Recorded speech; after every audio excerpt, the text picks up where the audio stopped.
پشاور سے سیلاب متاثرین کی امداد کیسے کریں؟ صوبائی حکومت اس حوالے سے پریشان ہے اور سیلاب سے متاثرہ اضلاع کے لیے صوبائی حکومت کو 125 ارب روپے درکار ہیں۔ آپ کو بتائیں کہ سیلاب متاثرین کی امداد کیسے کی جائے، صوبائی حکومت اس حوالے سے پریشان ہے اور سیلاب سے متاثرہ اضلاع کے لیے صوبائی حکومت کو 125 ارب روپے درکار ہیں۔ اس حوالے سے بھی آپ کو اپڈیٹ کریں گے، اس بریک کے بعد ہمارے ساتھ رہیے۔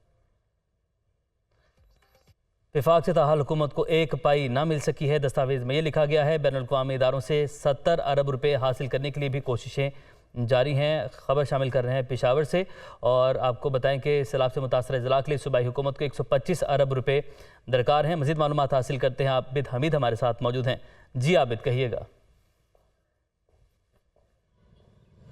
جی بالکل، ایک طرف تو خیبر پختونخوا حکومت شدید مالی بحران کا شکار ہے، خزانہ خالی اور صورت یہ حال ہے کہ یہ دیکھا جا رہا ہے، سوچا جا رہا ہے کہ سرکاری ملازمین کو تنخواہیں کیسی دی جائیں۔ دوسری طرف وفاق کے ساتھ محاذ آرائی بھی چل رہی ہے، اور ادھر جو سیلاب متاثرین ہیں ان کی امداد بھی تاحال نہیں کی جا سکی۔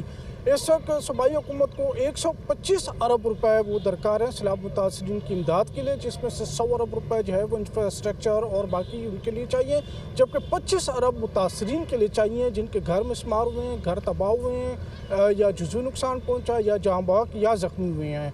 اس وقت صوبائی حکومت کی طرف سے 25 ارب میں سے صرف اور صرف 3.3 ارب 70 کروڑ روپے ہی جاری کیے جا سکے ہیں پی ڈی ایم اے کو، جس میں سے پی ڈی ایم اے نے 1 ارب 70 کروڑ روپے متاثرین میں تقسیم کیے ہیں۔